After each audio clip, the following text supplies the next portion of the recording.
Hello everyone, how are you all? I hope you all are doing well. I am Surbhi and welcome to my channel. So guys, आज I'm going to tell you a very special and sweet story. इसको हम हमारी law of attraction की first success story भी बोल सकते हैं, हम मतलब मैं इसको मैं बोल सकती हूँ कि ये लॉ ऑफ अट्रैक्शन की पहली सक्सेस स्टोरी और सबसे बड़ी सक्सेस स्टोरी है अब तक की। तो गाइस स्टोरी स्टार्ट होती है साढ़े तीन चार साल पहले। ग्रेजुएशन हो गया था। I was graduated and then I started working in Pune.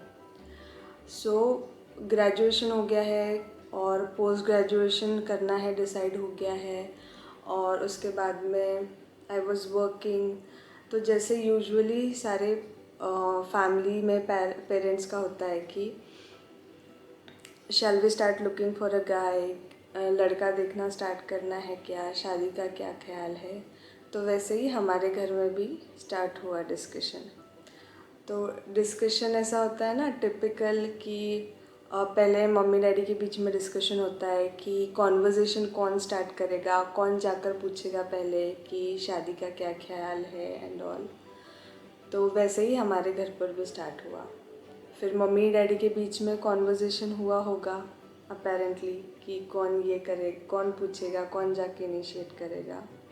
तो एक दिन ऐसे ही डैडी ने पूछा कि तुम्हारे लाइफ में कोई है क्या, कोई होगा तो हमको बता दो।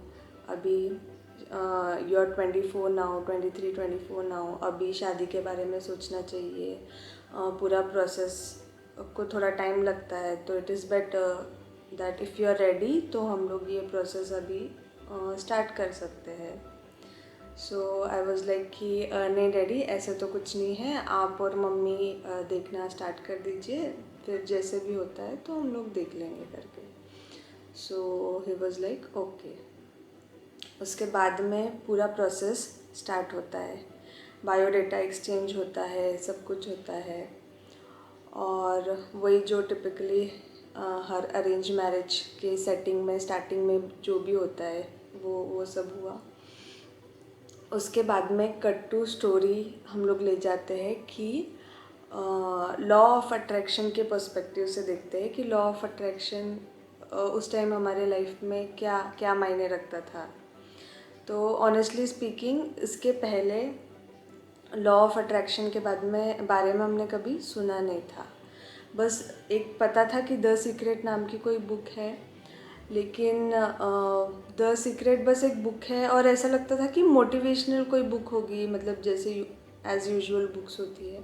बट लॉ ऑफ अट्रैक्शन के कंसेप्ट के बारे में कोई आइडिया नहीं था।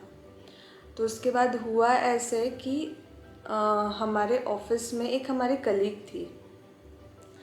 तो उनके कोइंसिडेंटली उनके लाइफ में भी कुछ यही शादी से रिलेटेड कुछ चीज़ें चल रही थी, और सिचुएशंस ऐसी कुछ हुई कि she was going through a low phase in her life. तो मतलब हमारी बातें होती रहती थी इन सब चीज़ों के बारे में।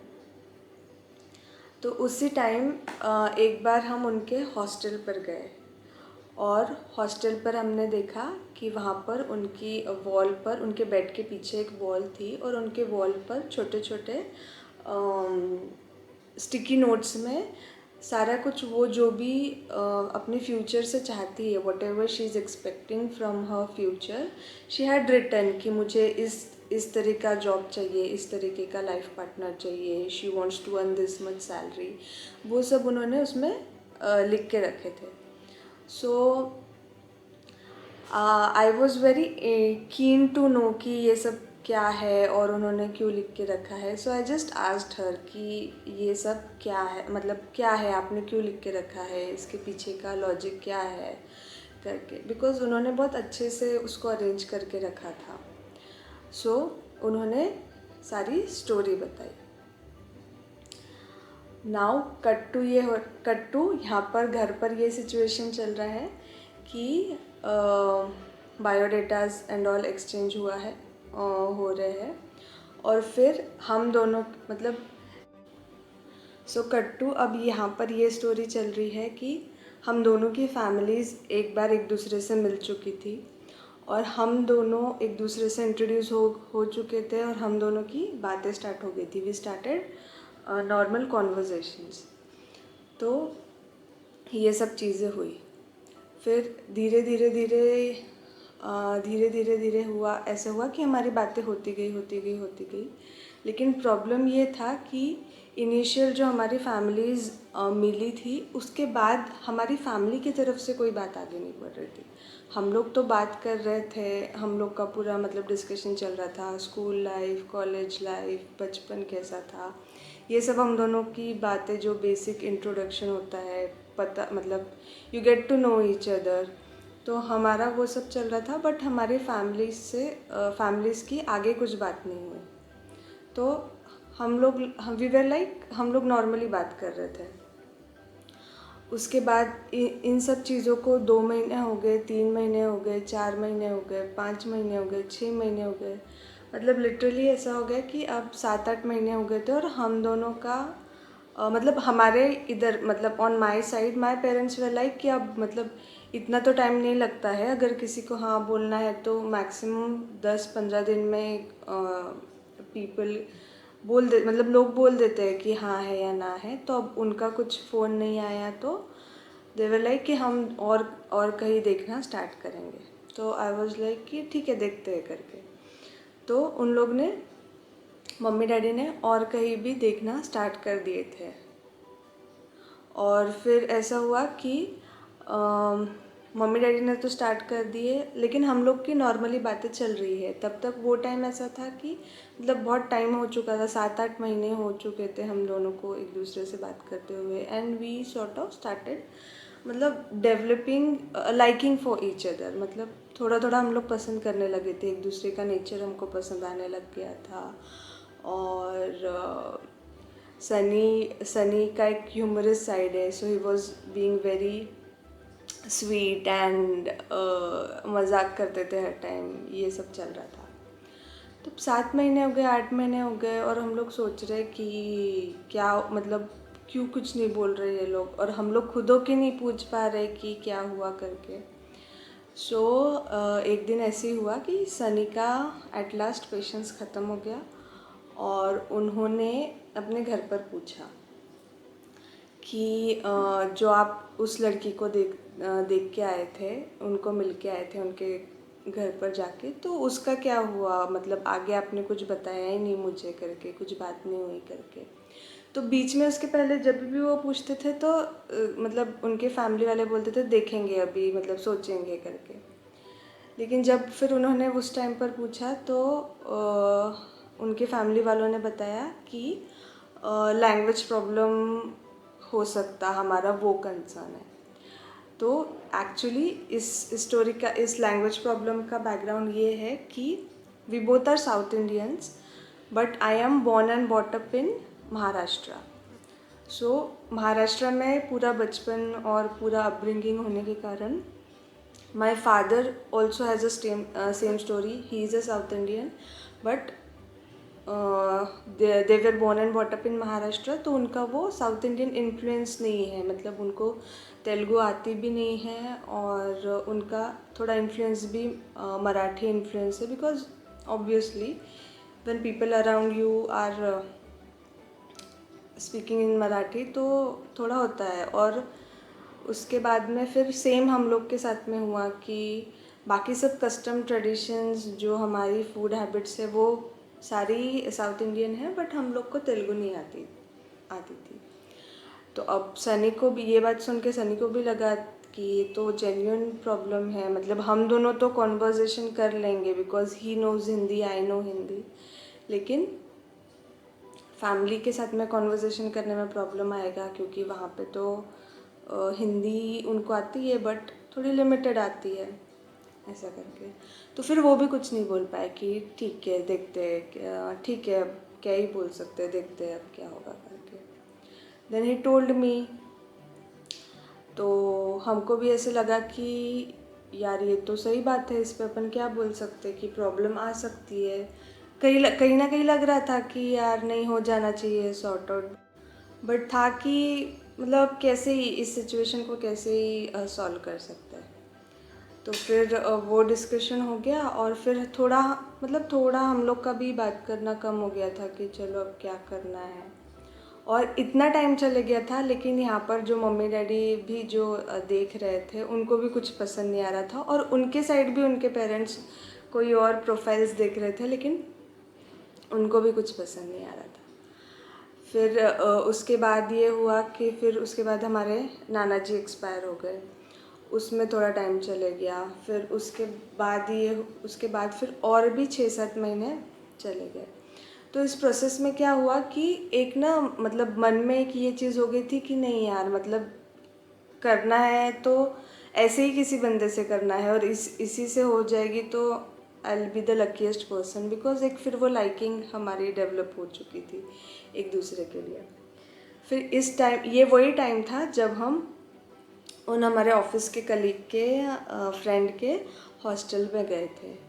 तो हमको वो चीज़ ध्यान में आई कि यार ये जो लॉ ऑफ अट्रैक्शन के बारे में हम अपन ने सुना है और हम मतलब बताया गया है, तो लेट अस ट्राई कि ये क्या होता है। तो उस टाइम पे तो मतलब ज़्यादा मतलब I was not much into internet and YouTube and all, तो बस बेसिक एक गूगल पे सर्च किया कि क्या होता है, क्या प्रोसेस होता है। सो आई केम टू नो कि ऐसा ऐसा होता है इसका लॉ ऑफ अट्रैक्शन का process. So then I started applying it. तो डेली ग्रैटिट्यूड एक्सप्रेस करना, डेली जर्नलिंग करना, उसके बाद में अफर्मेशंस लिखना। अफर्मेशंस भी ऐसे होते थे कि yes we got married, yes I am married to the person I like. उसके बाद में हम दोनों साइड के पेरेंट्स खुश है इस डिसीजन से, उन्होंने परमिशन दे दी है, उनके खुशी से ही हम मतलब ये डिसीजन लिया है। बिकॉज़ एक चीज़ पे तो हम लोग क्लियर थे कि ना यहाँ के पेरेंट्स को फोर्स करना है या नाराज़ करना है, या वहाँ के पेरेंट्स को, मतलब दोनों भी पेरेंट्स को नाराज़ नहीं करना है। अगर वो लोग खुद होके परमिशन देते हैं तो then it is okay. So ऐसे ऐसे स्टार्ट किया। Then I use to visualize. तो उस टाइम पे ना with job I was pursuing my MBA also. तो जॉब के साथ साथ में हम MBA कर रहे थे। तो उस टाइम पे शायद कुछ एग्ज़ाम्स या कुछ सबमिशन चल रहे थे, तो I had to go to college. तो कॉलेज हम जाते थे लोकल ट्रेन से, वहाँ से। तो ट्रेन में बैठे बैठे आई यूज़ टू विजुअलाइज कि yes we are happily married, और सब कुछ चीज़ें ठीक हो गई है।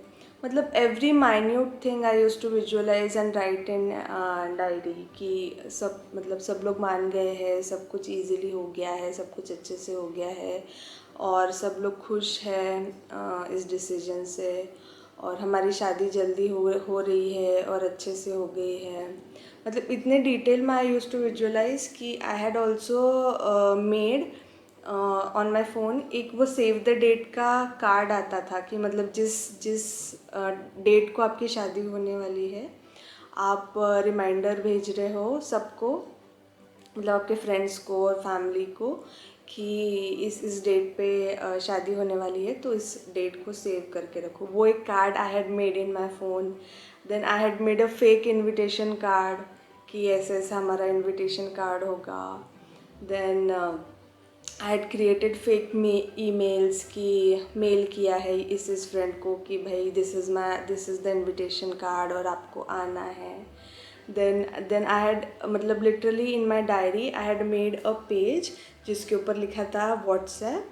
And I use to imagine कि जो हम मतलब when I reveal it to my friends, जब फ्रेंड्स को ये बात बताएंगे कि भाई आई एम गेटिंग मैरिड और इस डेट को शादी होने वाली है, शादी फिक्स हो गई है, तो उसका लिखा था कि भाई ग्रुप में कैसे डालेंगे कि hi guys how you all, so there is a special news for you that I am getting married, and please don't get shock because this is very sudden and all. Because तब तक जो एकदम close friend थे सिर्फ उनको ही पता था कि ये सब चीज़ें चल रही है करके। तो फिर इतने टाइम के बाद में फिर ऐसा हुआ कि नहीं, थोड़ा मतलब हम लोग को पॉजिटिव फील हो रहा था कि मे बी ये वर्कआउट हो सकता। फिर उसके बाद में फिर से उनके फैमिली में बात हुई कि क्या करना है क्या नहीं करना है।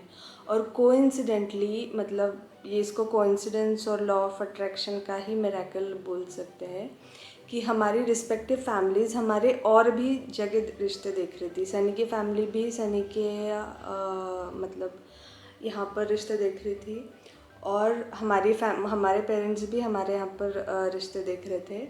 लेकिन कोइंसिडेंटली ऐसा हो रहा था कि मतलब हम तक वो रिश्ते आ ही नहीं पा रहे थे। हम लोग की कॉन्वर्जेसन इसलिए कंटिन्यू था क्योंकि हम लोग तक कोई रिश्ते नहीं आ पा रहे थे, क्योंकि वो उनको ही नहीं पसंद आ रहे थे, तो वो लोग ही वहाँ से मतलब हम तक वो लोग उसको पास ऑन ही नहीं कर रहे थे, जिन भी लोगों की वो लोग प्रोफाइल देख रहे थे। और दोनों की साइड में यही सिचुएशन चल रही थी। तो ये सारी प्रोसेस में 1.5 ईयर निकल गया, और उसके बाद में फिर हमारी फैमिली मतलब सनी की फैमिली वाज लाइक कि नहीं, ये वर्कआउट हो सकता है, ये इतनी बड़ी प्रॉब्लम नहीं है।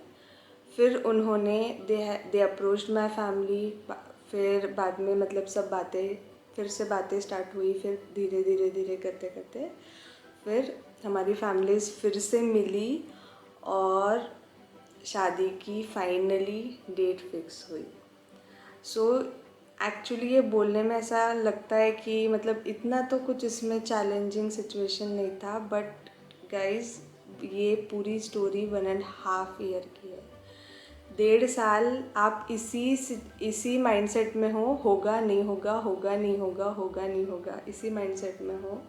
सो ये बहुत मतलब एक डाइसी सिचुएशन होती है बिकॉज मतलब ऐसा था कि I did not had any relationship in my past. This was my first मतलब पहला लड़के से उस माइंडसेट से इंटरेक्शन की शादी होने वाली है, और उस माइंडसेट से फर्स्ट एक लड़के से इंटरेक्शन हो रहा था।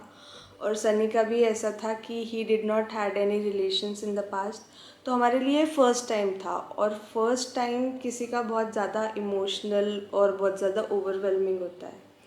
सो हम दोनों के लिए बहुत ही मतलब टेस्टिंग टाइम था। और इस टाइम में कभी भी ऐसे हो सकता था कि या तो हमारे लिए कोई और रिश्ता आ जाता, तो हमारे पेरेंट्स हमारी कहीं और शादी करवा देते, या सनी के लिए कहीं और रिश्ता आ जाता तो सनी के पेरेंट्स करवा देते, या फिर नई भी रिश्ता आता तो इसके लिए मना कर देते वो, क्योंकि जेन्युइन प्रॉब्लम था, और या हमारे पेरेंट्स मना कर देते। तो इसमें मतलब इसको वर्कआउट नहीं होने के बहुत सारे रीजंस थे, बट ये वर्कआउट हुआ। एंड आई फील इसमें लॉ ऑफ अट्रैक्शन का बहुत बड़ा कंट्रीब्यूशन था, बिकॉज जब ये एग्जीक्यूट हुआ, जब हमारे शादी की डेट फिक्स हुई, तो exactly when I look back now तो एग्जैक्टली वैसी हो रहा था कि आई मैसेज्ड माय फ्रेंड्स कि guys I am getting married. उनका रिएक्शन, फिर बाद में जो वेडिंग का डेकोर था, वेडिंग का आउटफिट था, जो इमेजिन किया था कि पेरेंट्स दोनों साइड के पेरेंट्स बहुत खुश होंगे और रेडी हो जाएंगे और बहुत एंजॉय करेंगे, सब कुछ एग्जैक्टली वैसे ही हुआ। So this was my story, guys. I hope you all liked it. And now I've been happily married for 3 years now, or we are very happy, and I hope you like the story. If you like the story, please like, share, comment and subscribe to my channel. और अगर आपकी ही ऐसी कोई happy story है law of attraction की, so please comment section में अगर आप डाल सकते हैं, या फिर अगर आप मेल कर सकते हैं, तो please share it with me, and if you permit I will share it on my channel.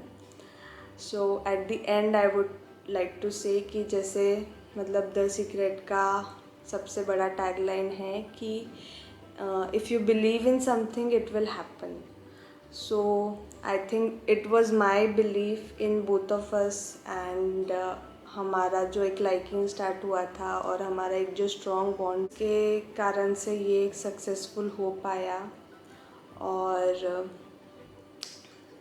अब everything is fine now, everything is good. So guys, I'll take your leave now. Bye bye. Take care.